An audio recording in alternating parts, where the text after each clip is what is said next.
মা একটি মাত্র শব্দ, যার মাঝে লুকিয়ে থাকে পৃথিবীর সবচাইতে নিরাপদ আশ্রয়। কিন্তু সেই মায়ের হৃৎপিণ্ডই যখন ক্ষয়ে যায় আর তীব্র অসুস্থতা নিয়ে সন্তানদের মুখের দিকে তাকিয়ে প্রতিদিন বেঁচে থাকার যুদ্ধ করতে হয়, সে কষ্ট আসলে কতটা নির্মম তা ভাষায় প্রকাশ করা অসম্ভব। সিরাজগঞ্জ সদর উপজেলার গারদহ গ্রামের মমতা বেগম এমনই এক দুর্ভাগা মা। চিকিৎসকদের করা নির্দেশ ছিল সম্পূর্ণ বিশ্রামে থাকার, কিন্তু ঘরের কোণে হাড্ডিসার সন্তানদের ক্ষুধার্ত মুখ মনে করিয়ে দেয় বিশ্রাম নেয়ার বিলাসিতা তার ভাগ্যে নেই। তাই বুকের তীব্র ব্যথা চেপে অসুস্থ শরীর নিয়েই তিনি প্রতিদিন ঘুরিয়ে চলছেন সুতার চরকা। কাজ করতে গেলে আমার সমস্যা হয়, আমার বুকের ভিতর খারাপ লাগে, তারপরও আমি করি।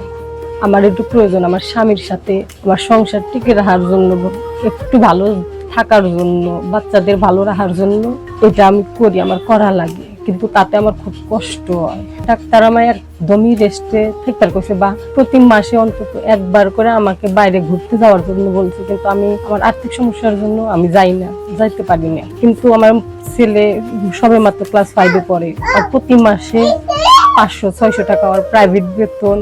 আর আমার একটা ছোট মেয়ে আছে, ওর জন্মের কয়েকদিন মনে একটু ভালো গেছে, কিন্তু তারপর 1.5 মাস বয়সে।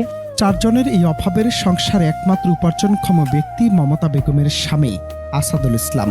স্থানীয় একটি তাঁতে হাড়ভাঙা খাটুনি খেটে দিন শেষে তার আয় মাত্র 400 টাকা। এই সামান্য 400 টাকা দিয়ে যেখানে দুবেলা দুমুঠো চাল কেনাই দায়, সেখানে স্ত্রীর প্রতি মাসের 4000 টাকা হৃদরোগের ওষুধ কেনা যেন এক অলীক স্বপ্ন। ফলে অধিকাংশ সময় ওষুধ ছাড়া কাটে মমতার দিন। জীবনের এই কঠিন বাস্তবতার মুখোমুখি দাঁড়িয়ে আজ বড্ড অসহায় এক বাবা আসাদুল ইসলাম।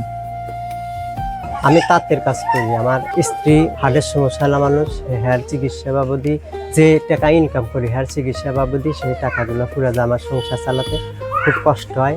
ঘর দুয়ার কি সারার ব্যবস্থা হয় না। অভাবের এই কালো মেঘ যেন কিছুতেই পিছু ছাড়ছে না পরিবারটির। ছোট মেয়েটির বয়স যখন মাত্র 3 মাস, তখনই করতে হয়েছে নাকের অপারেশন। আর বড় ছেলে মহসিন স্থানীয় স্কুলের 5ম শ্রেণীতে পড়লেও তার প্রবল ইচ্ছার মাঝে দেয়াল হয়ে দাঁড়িয়েছে চরম দারিদ্র।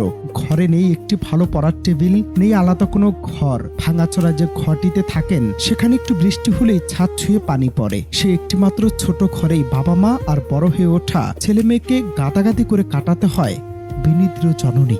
আমার একটা পড়ার টেবিলও নেই, এই জন্য আমি ছুটিতে ভালো করে পড়ি, কিন্তু আমার অনেক পড়ার ইচ্ছা আছে, এই কারণে আমি পড়তে চাই, কিন্তু আমার বাবা আর্থিক সমস্যা। সব হারিয়ে আজ আসাদুল ও মমতা বেগম এখনো স্বপ্ন দেখেন তাদের সন্তানরা মানুষের মতো মানুষ হবে। কিন্তু এই সামান্য আয়ে স্ত্রীর চিকিৎসা, সন্তানদের পড়াশোনা আর মাথার উপর একটা নিরাপদ ছাদ তৈরি করা এই পরিবারের পক্ষে এখন অসম্ভব কেবল।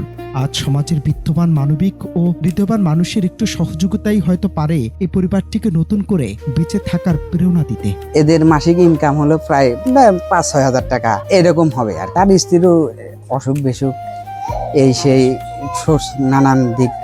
নানান সমস্যা লেগেই থাকে। ছলপাল আছে, আল্লাহ বাল বাচ্চা দিছে, বাল বাচ্চার অসুখ বিসুখ আর যে ইনকাম, এদের চলা খুবই কষ্ট।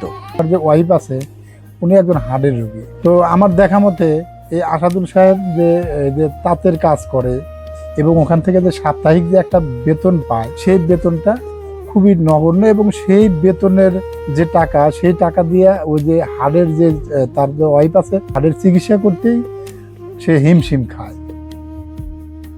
অনন্ত হাসান মাসুদ, বাংলা টিভি।